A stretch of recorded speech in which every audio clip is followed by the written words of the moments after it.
हमारे स्मार्टफोन को असल में कौन सी चीज चलाती है? नहीं, वो चमचमाता हुआ प्रोसेसर नहीं, और न ही वो रंगीन स्क्रीन। वो है एक अनदेखा हीरो, एक खामोश ताकत, कंप्यूटर मेमोरी। चलिए, आज इसी जरूरी तकनीक की 6 शानदार पीढ़ियों के जरिए समय में एक सफर करते हैं। देखिए, इसका जवाब छिपा है रैम नाम के एक कंपोनेंट में, यानी रैंडम एक्सेस मेमोरी। ये कंप्यूटर की शॉर्ट टर्म मेमोरी है जो उसे एक साथ कई काम करने की ताकत देती है।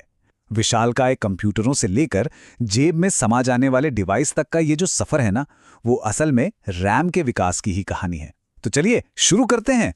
हमारा सफर उस दौर से शुरू होता है जब कंप्यूटर्स इतने बड़े होते थे कि उन्हें रखने के लिए भई एक पूरा कमरा चाहिए होता था। सोचिए जरा, टनों वजनी मशीनें, हजारों तार और उनकी मेमोरी भी उतनी ही विशाल और कह सकते हैं कॉम्प्लिकेटेड थी।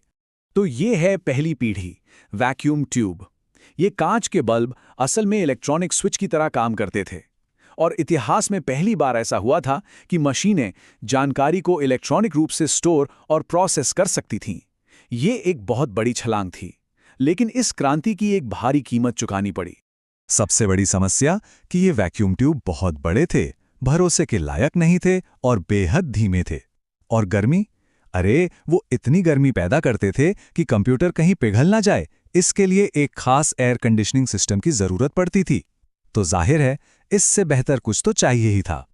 और वो बेहतर समाधान आया मैग्नेटिक कोर मेमोरी के रूप में। कल्पना कीजिए कि तारों के एक जाल पर छोटे छोटे चुंबकीय छल्ले पिरोए हुए हैं।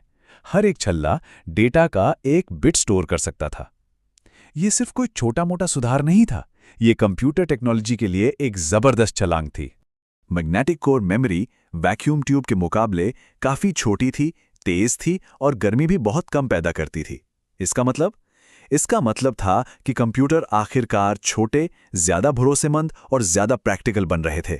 लेकिन असली क्रांति तो अभी आनी बाकी थी।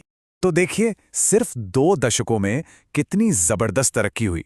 मेमोरी छोटी हो गई, तेज हो गई और ठंडी भी। लेकिन जो असली गेम चेंजर था ना, वो चीज जो सब कुछ बदलने वाली थी, वो बस आने ही वाली थी। अब आते हैं कहानी के सबसे बड़े मोड़ पर। एक ऐसी खोज जिसने कंप्यूटिंग की दुनिया को हमेशा के लिए बदल कर रख दिया। जी हाँ, ये वो पल था जिसने टेक्नोलॉजी की दिशा ही बदल दी और एक पूरी